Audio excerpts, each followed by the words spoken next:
I'd had enough and I was just done. I had enough and I was done. I walked in and I told my boss, I quit. I walked in, I quit. I quit. And why? Why not? Why not? We could do this. We could do this better. Do things that scare you. I felt alive all of a sudden, and it was amazing. The Go Hunt Life Show, hosted by Todd Nevins. I'm Todd Nevins, and I interview life hunters that reached a breaking point in their careers or life and pulled the ripcord on that safe, predictable path to embark on an unknown journey. They quit the norm, reinvented their lives, and never looked back. This episode is sponsored by one of my companies, Click Placement, a digital agency specializing in pay-per-click marketing.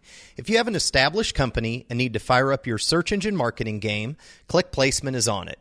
If you've recently hit the ignition switch on a new company, we will design an epic campaign around your new venture. If you want to drive traffic to generate sales or leads, build brand awareness, sell products, or generate mobile app downloads, Click Placement is the agency that can make it happen. We are specialists in PPC marketing through Google AdWords and Bing ads, and we are masters in paid advertising through Facebook, Twitter, LinkedIn, Instagram, and Pinterest. Find us at clickplacement.com or on Facebook, Twitter, and LinkedIn. And now, let's get back to Go Hunt Life. I do remember one day when I was feeling particularly despondent and was looking over the side of the boat into this beautiful blue and very, very deep water and thinking I could just go for a long swim and not come back. But it was really just a momentary despair. I managed to pull myself out of it and keep on going. So I did finally make it to the other side. And I do think there's a great deal to be said for sheer tenacity in that situation. Every single day I felt like I was failing. I was going slower than I wanted to. I was enjoying it a lot less than I'd expected to. I'd fondly imagined it would be this wonderful, meditative, sort of watery retreat kind of thing, and it so absolutely wasn't. But I had enough naive optimism to get myself into it, and then too much stubborn pride to get myself back out of it. And so I persevered and did make it eventually to the other side. That is Roz Savage. She's an environmentalist, author, world-renowned speaker, a lecturer at Yale, and is an ocean rower with 4 Guinness World Records. But what makes her story even more remarkable is that she once had a seemingly normal life. Roz is from England, and into her 30s, she was living a life of materialism, chasing the big house and big money as a management consultant, but she quit it all to pursue a life with purpose. Now, she is the first woman to row solo across 3 oceans, the Pacific, Atlantic, and Indian Oceans, and she did it in a 23-foot rowboat. In 2010, she was named Adventurer of the Year by National Geographic. We talk about endurance and perseverance and minimalism and facing death and letting go of a materialistic life and mindset to transcend self-imposed limits and build a platform for environmental activism. She's now a lecturer at Yale University teaching a course titled Courage in Theory and Practice. So here we go, Life Hunters, my conversation with Roz Savage. Roz Savage, thank you for joining me today on Go Hunt Life. Absolute pleasure. Thank you so much for having me on the show. What city are you in, and what is your view? What are you looking at? I am currently in New Haven in Connecticut, and I could look out of the window, a very small window, at the sky, or else I'm looking around a rather bare office at the Yale Institute or Jackson Institute for Global Affairs at Yale, where I'm currently teaching. How old are you? Are you married, and do you have kids? That's a bit personal.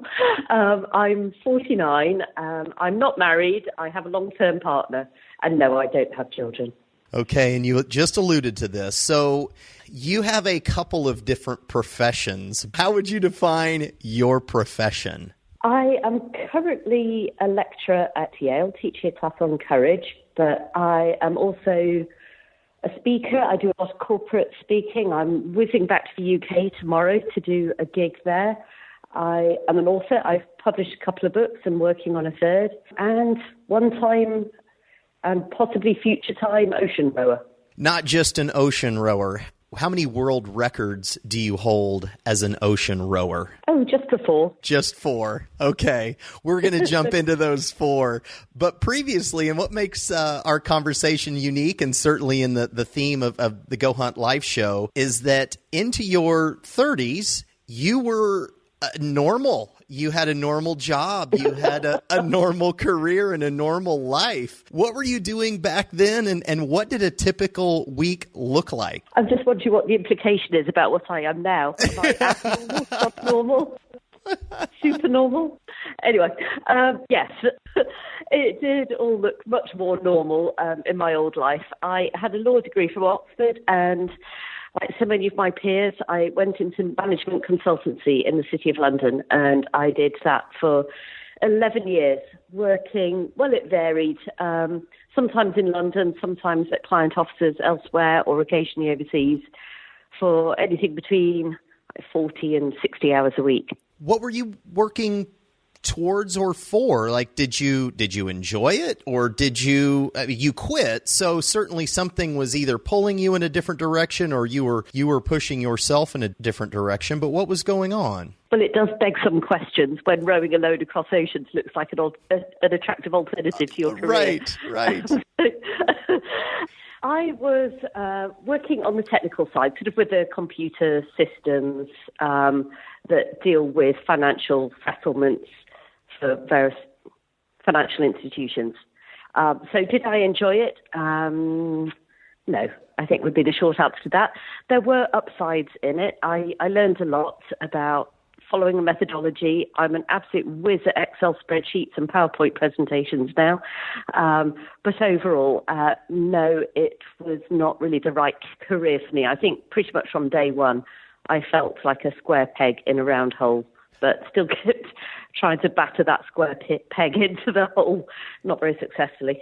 But you stuck at it for 11 years before what? Was there a final day, final breaking point? I think the writing was on the wall from the moment that I did a self-help exercise one night when I sat down at home and I wrote 2 versions of my own obituary. I imagined that I was nearing the end of my life and tried to sum up how I'd spent it. And the first version was the fantasy obituary, which really was not so much about what I would do. It was more about how it would feel to be me, how I would feel looking back over my time on this earth. And the second version was what I was heading for if I actually carried on living day to day as I was at that point in time. And when I looked at those 2 versions of my obituary, I realized that I was pretty much heading in 180 degrees the wrong direction. And so from that night, what did you do? Well, I wish I could say that I went into the office the next day and quit my job and strode out purposefully to go row across oceans, but I didn't. I needed to spend a bit longer in that life until I reached just an absolute low point and started to really reinvent myself and my life. So in fairly short order, my career and my significant relationship ended, and I found myself, should we say, unencumbered by a job, an income, a home, or any other form of what most people think looks like security, which sounds like a train wreck of a situation, but in fact it was tremendously liberating, also mildly terrifying. But I think that I'd been afraid to fail up to that point. And so by really managing to fail at a number of fairly major things simultaneously and realize that the sun still rose in the morning and I kept on breathing was a real revelation to me and really opened up so many more possibilities in my life. The year was 2000 when you finally left your management consulting career. Is that right? That is right, yeah. And I spent a few years after that sort of what I call my happy dabbling phase, trying to figure out what I really wanted to do when I grew up. So I was a photographer, I was an organic baker, I was going to be the queen of coffee shops, I was going to buy a tugboat and turn it into a liveaboard floating home. But none of those felt quite right to me. But all along I was figuring out what I enjoyed, what I didn't enjoy. And I think the most formative experience for me was when I went on an expedition and backpacking around Peru and wrote a book about my experiences and found that I just really enjoyed. Once I got into the adventure, got over the initial fear, I really enjoyed the travel and the writing, and they went very well together because using that trip as an opportunity to write a book meant that when things were going completely wrong and not according to plan, I was able to think, well, at least this is going to be really interesting material for the book. So I welcomed anything, no matter what happened, so long as it was interesting, which was quite a good mindset to approach that journey with. That is an excellent mindset. How were you paying for it? How were you supporting yourself? Well, at that time, I had been bought out of our house by my then ex. So a wiser woman would probably have bought a home, but house prices in England being as ridiculously high as they are, I couldn't really afford a home. So I in a way, felt like I was investing in my future. I was really cashing in my life savings, money that I'd put into the house, and having some fun with it. And I actually don't think there's any better use for money than to have amazing experiences and get to know yourself better. So from 2000 to 2006, you traveled, you wrote a book, and then in 2006, 6 years after leaving your previous life, you crossed the Atlantic Ocean in a rowboat. How did you get sitting in that rowboat in 2006? What transpired, let's say just the 12 months leading up to that? Well, it was actually 2004 when I decided I was going to do it. All right. I don't know if it's connected or not, but my father was dying. He had a stroke and died 6 weeks later.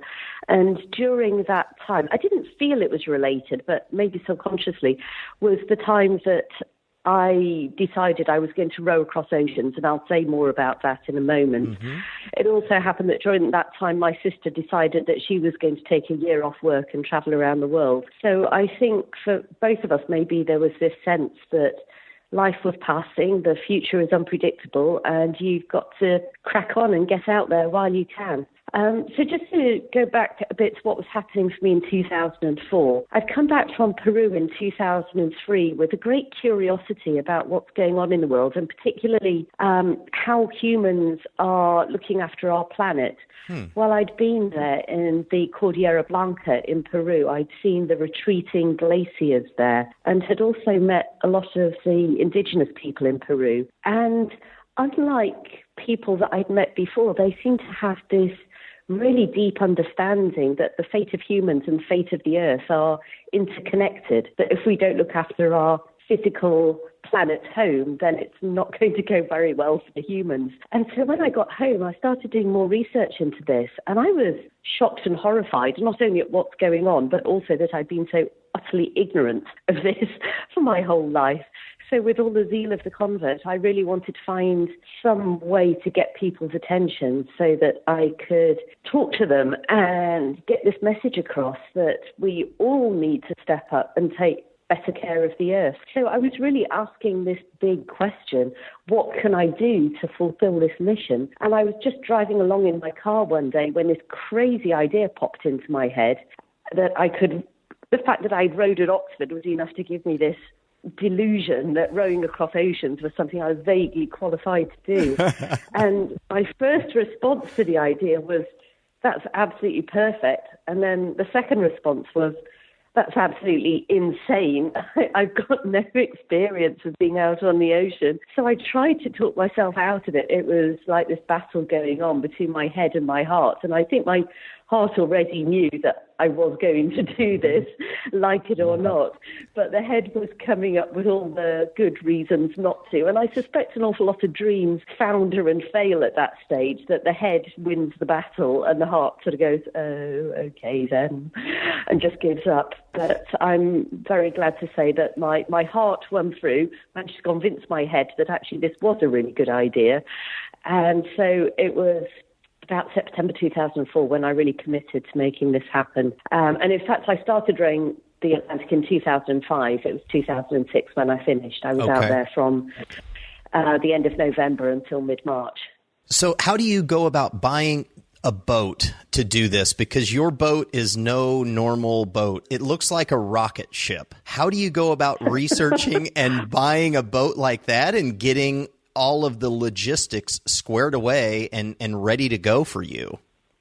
It's an awful lot slower than a rocket ship, unfortunately. So the first thing I did was I did know somebody who'd rowed across an ocean. So I phoned up Dan and said, so what should I do? And he said, well, it's the ocean rowing weekend. Can you believe there is such a thing? No. Down in Devon in the southwest of England in a few weeks' time. So that was my first port of call. I discovered quite a lot, including the fact that most ocean rowers drink like fish. So I came back from Devon with quite a headache, but with a lot of phone numbers and email addresses of people that I could call on in the cold light of day for their expertise on what kind of boat was best, what sort of equipment was best, what courses I should take, and so on and so on. And I started reading books by people who'd rowed across oceans. So only about 200 people in the world had rowed across an ocean at that point. Yeah, and most of them in pairs and fours, but a few solos as well. And it did seem a lot of them had written books. So I was in quite a good situation to glean knowledge and benefit from their mistakes. So I really just pulled out my Excel spreadsheet skills and made this massive spreadsheet of all the courses I would need to take and things I would need to buy, and hence how much money I was going to need, and my whole training program, and a nutrition spreadsheet where I charted every last gram of fat, carbohydrate, protein and fiber, and was really incredibly thorough and methodical in the way that I set about it, which was good for me in terms of giving me the confidence that this was something I could do. Unfortunately, the reality of being on the ocean turned out to be a very different thing. Luckily, I didn't know that when I left the harbour. So all of that planning certainly contributed to a certain percentage of your success, but you were unsuccessful in regards to crossing when you did it in 2005? I was successful. I did complete that row. It was a baptism of fire, though, or baptism of water, but that doesn't sound as dramatic.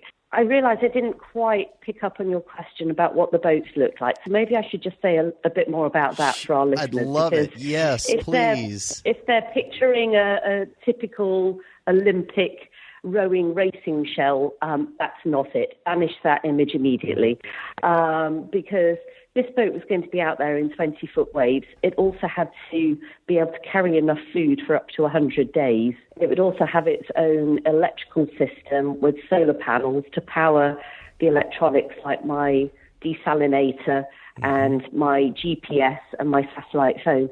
So the boat was 23 feet long, which is about the same length as a sculling boat, but it was 6 feet wide. And really bulky. It had a cabin at each end, one cabin for storage, one cabin for sleeping, and there was also a lot of storage space underneath the decks.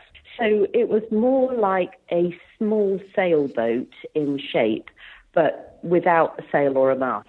It was powered purely by oars. Does that describe it adequately? That is an incredible description, and from me sitting here looking at the picture, that nails it. So what went wrong? You referred to it as trial by fire. Well, I picked a really, really bad year. You know, a storm has to be a certain size before it gets a name, like Hurricane Sandy or Hurricane Katrina. Right. Well, in fact, 2005 was the year of Hurricane Katrina. And not only that, but there were altogether 28 named storms in the Atlantic that year. The next nearest bad year only had 20 named storms. So I couldn't have picked a worse time. And the rough weather quickly started to take a toll on my equipment. All 4 of my oars broke before I reached halfway. My stereo rusted and stopped working, so I had no entertainment at all other than myself for 3.5 months. My camping stove broke. Towards the end, my satellite phone broke. I also had tendinitis in my shoulders and saltwater sores on my bottom, and it was, just to sum up, it was hellacious.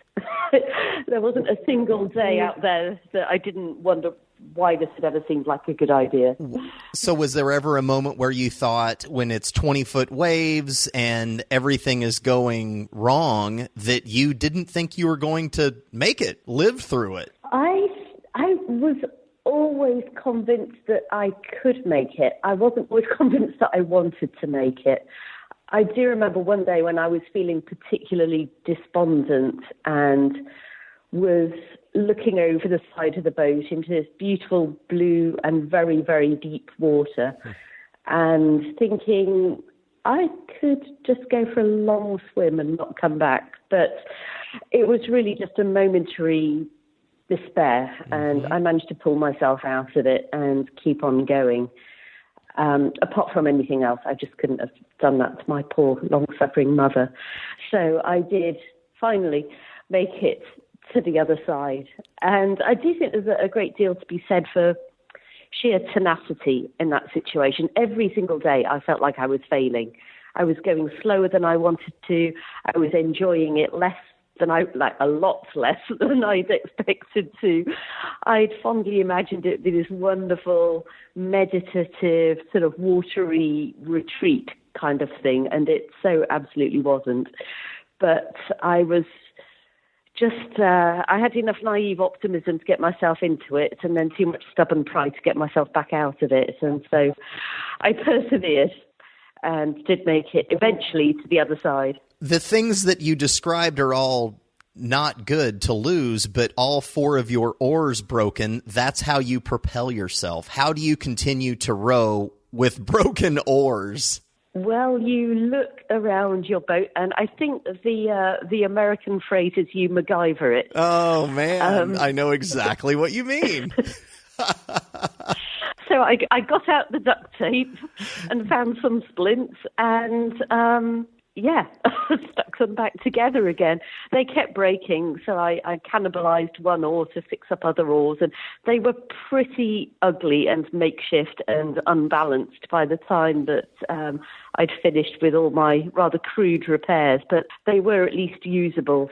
So, as you say, there's only one way to get to the other side of the ocean, so I had to figure something out. So you lost all radio communication, or was somebody coming out to find you? How long did you lose radio communication? How many days? It was 24 days before the end of the voyage that the satellite phone broke. I think the water had just got to it. And later voyages, I always took 2 or even 3 satellite phones with me, but they're very expensive items. So that first voyage, I only had the one. It was about 12 days after it broke that I finally saw a passing ship. So I was able to raise them on the marine radio, which only works on line of sight. So if you can see a ship, you can talk to it. So I was able to get in touch with this passing ship and get a message back to my mum to let her know that I was okay. She had been able to see where I was because I had a device on board that sent back my position via GPS satellite. So on the internet, she could look and see where I was. But I'm sure that in the wee small hours of the night, she probably wondered whether the device was on the boat, whether I was on the boat, or whether this was just a sort of phantom signal coming back. So I think she was very, very happy to see me arriving into Antigua. Antigua, that's where you arrived. So how did you feel getting there, seeing land for the first time and arriving? I was so happy. I woke up on that final morning and I knew I was getting close. Although about a week earlier, I'd had a bit of a setback. Just as a quick little side story, I had been getting really excited that I was getting close, and I zoomed up the scale on my GPS so that I could see exactly where I was going to be making landfall. And I was like, oh, hang on, where I've plotted the end of my voyage, it's not actually on the land. I'm still out in the ocean here. And I realized that I'd misplotted it by 1 degree of longitude. So that's about 60 miles. And I was, at that point, I was so desperate to get off the ocean. It was so demoralizing to realize that I had 60 miles more than I'd realized. So anyway, on that final day when I woke up in the morning and I saw on the horizon the silhouette of Antigua, I just rode like a maniac the whole day. I hardly even stopped for meal breaks, maybe a quick snack bar. But I am not spending another night on this ocean. I am going to get there today. And I also really, really wanted to get there in daylight, partly because a lot of my friends back in Britain had been following my adventure, and I wanted to make landfall while they were still awake. And also, obviously, for the photos, it's better if you manage to land in daylight. Of course. But mostly it was motivated by, I've just had enough of this ocean. I am just going to get there. And it was an amazing welcome. The harbour master came out to greet me in 103 days. 103. Okay, you were pretty close. So you get on land and you finish. Yeah. Did you say, I'll never do anything like that again to yourself? No, absolutely not. Because in my mind, when I'd first had that crazy idea, I had originally planned to row around the world. And then I found out you can't really do that because rowboats are a lot less maneuverable than sailboats. And so if the winds and the currents don't really match up for you, you can't row around the world. So I had to reduce my ambition to only rowing across 3 oceans. But in my mind, I was committed to all 3 of them. And if I'd have stopped after the Atlantic, I'd have felt like I was quitting. So also on the Atlantic, there've been so many times that I thought, I'm really not making a very good job of this, but I'm learning a lot for next time about how not to row across an ocean. So I wanted to get back out there. I also felt like I'd only just started with the environmental mission because I'd been so busy just trying to stay sane. So I felt like there was an awful lot of unfinished business.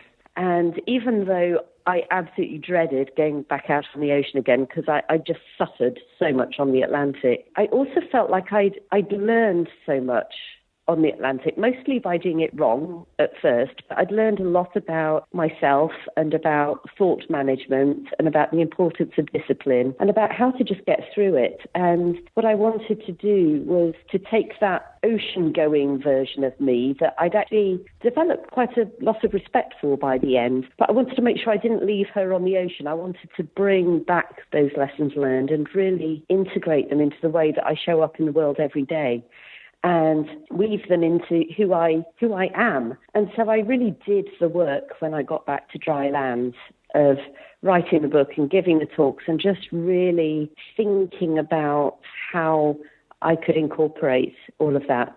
And so then I wanted to put myself to the test again. And so the Pacific would be that test.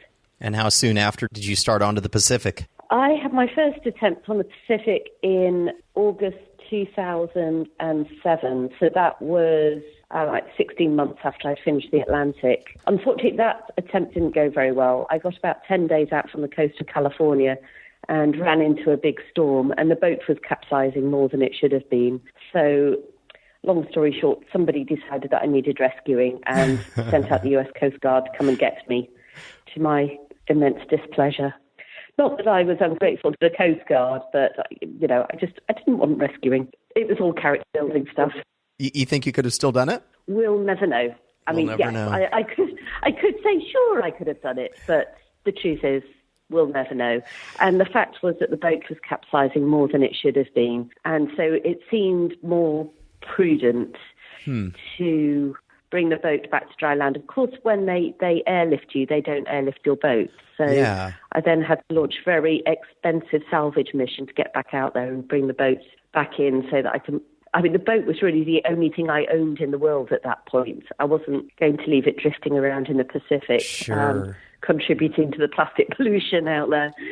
How do you get a boat like yours, when it capsizes, as you just said, more often than what it should have, how do you get it turned right side up and get everything back up and going? It's actually designed to self-right. So all right. I mentioned it's got the 2 cabins, and because it's very, very important that you keep the hatches to the cabins shut any time that you're not actually going in or out of the cabin. And if you do that, then when the boat turns upside down, there's air trapped in the cabins. So you've got these buoyancy chambers, in effect, because they're down low and all the weight is up high, the boat will naturally want to complete the roll and come the right way up again. And you just have to make sure that absolutely everything is tied onto the boat, because anything that isn't secured or stowed away properly will get lost. And you learn that very quickly. You're tethered to the boat. You're going under and back up every time it capsizes? Well, I actually much prefer, because believe it or not, I do have a healthy sense of self-preservation. So when the conditions are getting that bad that capsize is likely, I go into the cabin and I strap myself down onto the bunk. And in fact, that was one of the reasons that I thought rescue was probably the better alternative, was because on the second capsize, on that attempt, the straps that were meant to hold me down to the floor of the cabin ripped out from the floor. Wow. So even though I still wouldn't really have gone anywhere, I'm in this pretty small cabin. Sure. I can't fall that far because there isn't very far to fall, but it's just not fun. I imagine it would be like being in a giant washing machine and being just tumbled around. And there are better ways to spend the night. So you complete the Pacific Ocean cross. You also did the Indian Ocean. You are the first woman to solo across the Pacific, Atlantic, and Indian Oceans. What 4 world records do you hold? I just want to clarify something there, because one I certainly don't hold is, so I was the first woman to do all 3 of them, but other women had soloed the Atlantic. All right. 5 other women soloed the Atlantic before I did, and one other woman soloed the Indian before I did. Okay. But I was the first one. So first world record I held was first woman to row solo across the Pacific. Okay. Then when I finished the Indian, I became the first woman to solo row across 3 oceans. Okay. And I also hold the record. The other 2 records are a bit sad, really. They're a reflection on me travelling across very large bodies of water at very slow speed. I am, as far as I know, I still am the woman who spent the longest time at sea cumulatively in a rowboat and longest time in any single voyage in a rowboat. And that was the Indian Ocean, which was 5 months exactly alone at sea without seeing land or another human being. All right. You alluded to this earlier. You are also a lecturer right now at Yale University.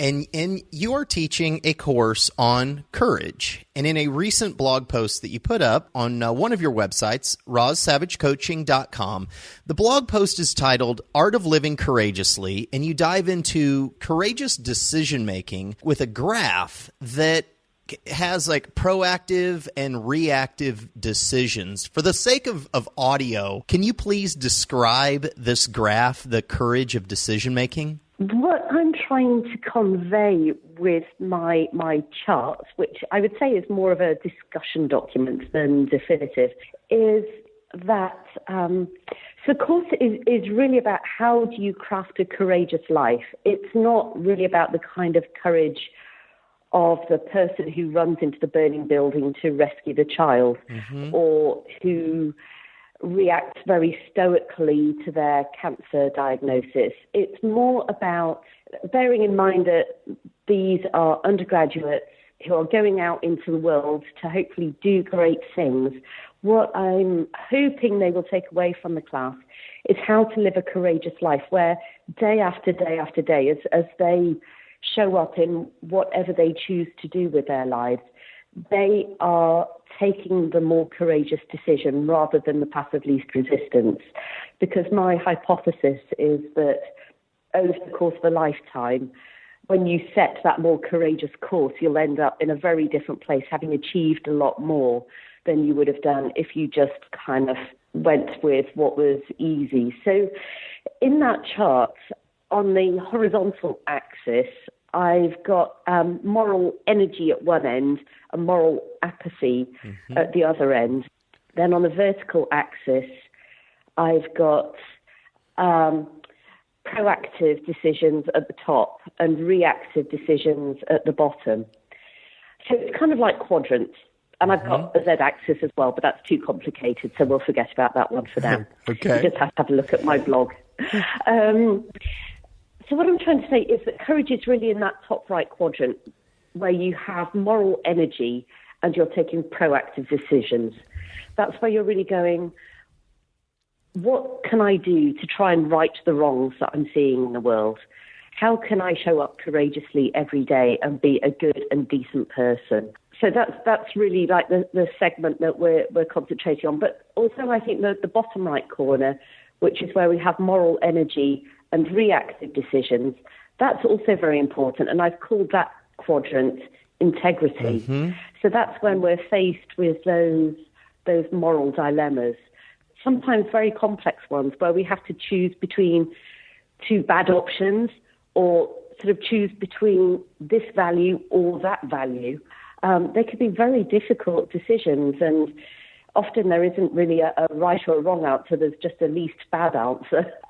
But again, it's having the moral energy to step back from the immediate circumstance and say, what is the right thing to do in this situation?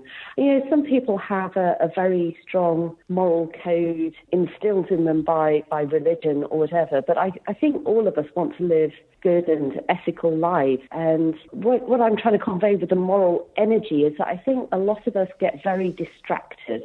There's so much busyness in the world now. A lot of us are running around, earning money to buy more stuff, and we're buying the stuff and selling the stuff and transporting the stuff and administering to the stuff and repairing the stuff. And there's a lot of distraction there. And I think to have that moral energy to really step back and say, am I doing the right thing here? And am I being the best person that I can be? And am I crafting the kind of life that I really want to create? It does take time. And so I'm sort of conflating two things here, because I'm also throwing in that element of embracing simplicity. But I think we need to make space in our heads for these thoughts about, am I on the right track? And I think a really easy way that we can make that space is to simplify our lives as much as possible, to get off that materialistic treadmill. And you pointed to that, I think, in a video that I was watching of yours, that you pointed to in your words, a materialistic life previously, and now that you live more of a life of simplicity. What do you own? Like, where do you live? You're in Connecticut now. Do you call that home, or do you actually have a home base somewhere? I do have a home base with my partner in Britain.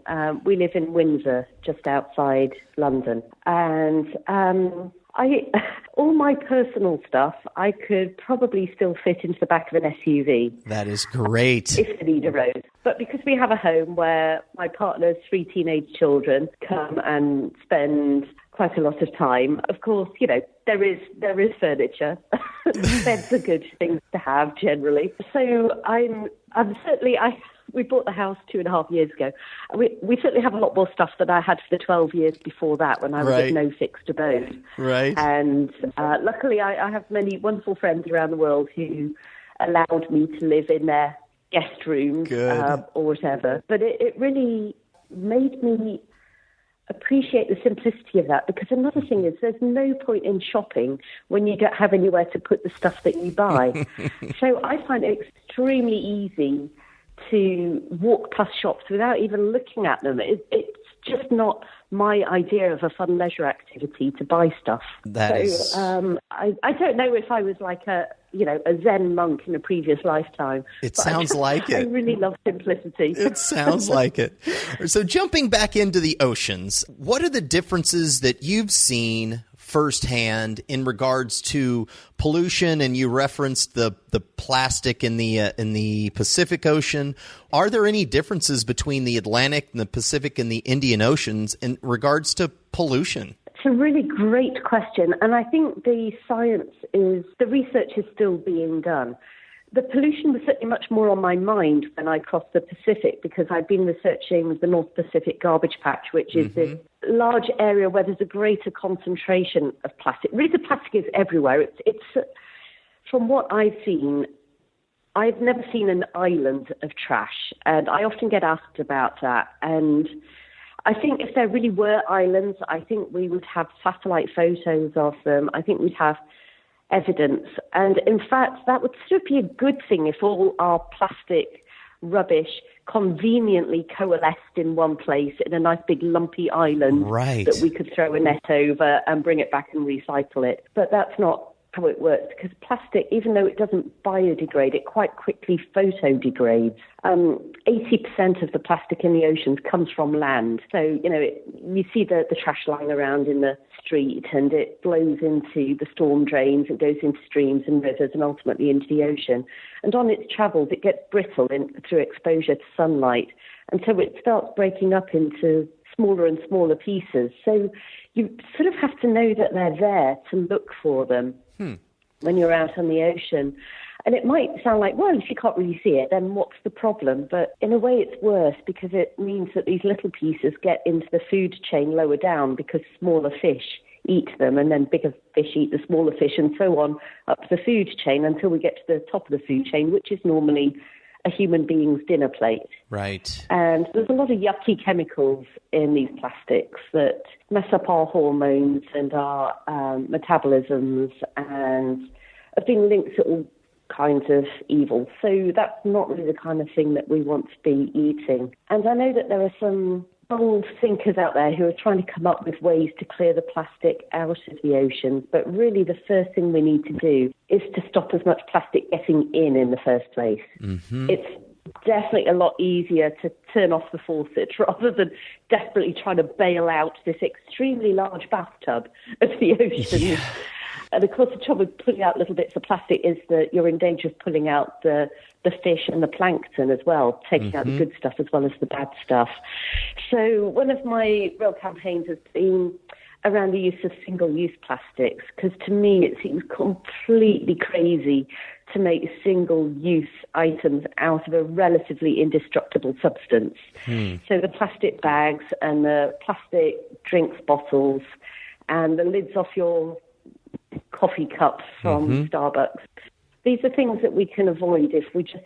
I have tiny little shopping bags. Well, they're big shopping bags that scrunch up into tiny little pouches that I carry around with me that are useful for so many things. And my stainless steel water bottle. These are really easy things that everybody can do that would massively reduce our plastic footprint. You know, here in the Western world, we're lucky. We generally have decent tap water. If we're not happy with the tap water, we can buy a filter jug and just use that to top up our water bottle. It's so easy to do that. Yep. And it would just, even if the plastic ends up in landfill, we're going to run out of space for landfill at some point. And I'm afraid even recycling is not brilliant because you still got to transport the stuff to the recycling facility. And we've got so many different kinds of plastic. And if you get the wrong kind of plastic into the batch, it ruins the whole batch of recycling. So a lot of it still ends up being wasted. So I'd say that refuse and reuse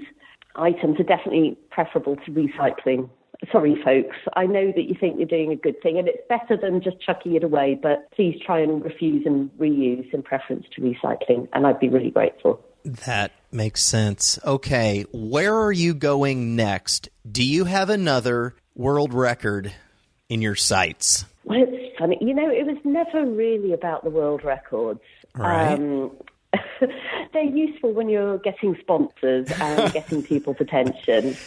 But you were building your platform. I mean, that was your platform for a bigger message, and you've got it built. So yeah, maybe is a world record. Would that broaden your or build your platform up even more, or do you have your sights set on something different?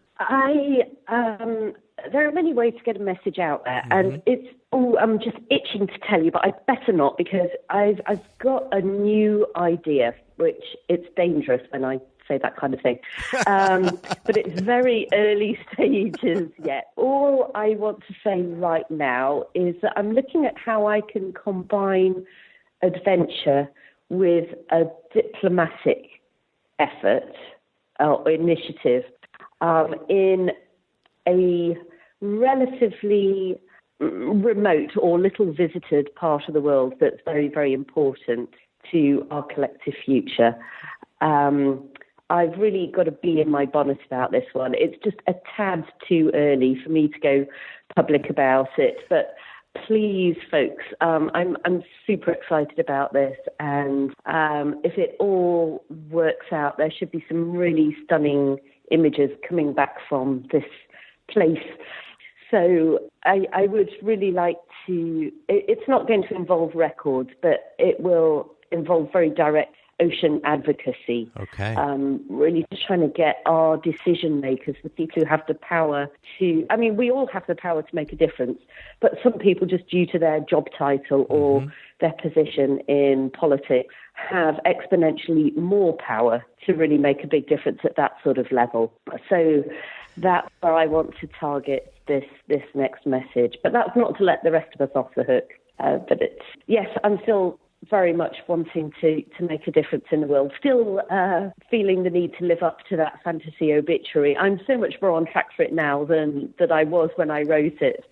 But, it's not once and then you're done kind of thing. It's something I have to keep going back to and saying, am I still really living up to my highest ideals? Am I really walking the talk when it comes to courage? Mm-hmm. And I do somewhat blame the fact that I'm teaching this course for me coming out of retirement, because I really thought I was done. I'd hung up my oars, but then teaching this class on courage, I started asking myself whether I was really walking the talk. Do I really have the credibility to talk to my students about this when I'm pretty much operating in my comfort zone at the moment? Right. So I started to realize it was time to get out there and scare myself stupid once again. Oh my gosh. Well, I can't wait. The last question, it was, okay, March 11th, 2008 at 12:33 a.m., that would be Central Time, United States, you sent out your first tweet. Do you remember what it was? Wow, that is a great question. I haven't a clue. You started out your Twitter game pretty strong. Your first tweet was, getting ready to row solo across the Pacific. That's quite a good one, isn't it? That's a pretty good first tweet. That. Yeah. So do you remember where you were when you sent that? Where would you have been? March 2008 was probably when I was living near San Francisco. And I can actually remember when someone first told me about Twitter, because I was really close to Silicon Valley. So, I was surrounded by people who were very into, very early adopters of social media. I can remember someone telling me, it was Valerie, she would say, it's this really cool platform and you've got 140 characters to tell people what you're doing. I was like, that sounds like a really dumb idea. Why would anybody want to write that? And even more, why would anybody want to read that? And, well, I guess I called that one wrong. Yeah. So if you could go back in time and talk to yourself, you're standing next to yourself for 1 minute in 2008. What advice would you give yourself at that moment, sending out that tweet? Ooh, what a great question. Well, I would have said you don't know quite as much as you think you do about the future of Twitter. Hang on. Okay. I think I would have said keep the faith. Okay. This ocean is going to test you severely once again, but this is going to reinforce your mission, your environmental mission, and expand your knowledge about what's going on in the world, in the oceans, just so much. Keep the faith. It's going to be 250 days of rowing 12 hours a day. It's going to be hard, but it's going to be so worth it. All right, Roz, you can follow Roz at rozsavage.com and also at rozsavagecoaching.com and on Instagram, Twitter, and YouTube at Roz Savage, and also a podcast called The Roz Savage Project. Okay, that's all I've got for you today. Thank you so much for joining me today. Absolute pleasure. Thank you. Hey, Life Hunters, thank you for listening to this episode of Go Hunt Life. If you like the show and would like to support it, go to iTunes and do this. Subscribe to the show, leave a rating, and review it. It helps, and thank you. If you or someone that you know has quit their normal life to follow their dreams, I would love an introduction and maybe interview them on the show. You can find me at gohuntlife.com and also on Facebook, Twitter, Instagram, and Pinterest at Go Hunt Life. Until next time, stay weird, dare greatly, and ripcord out.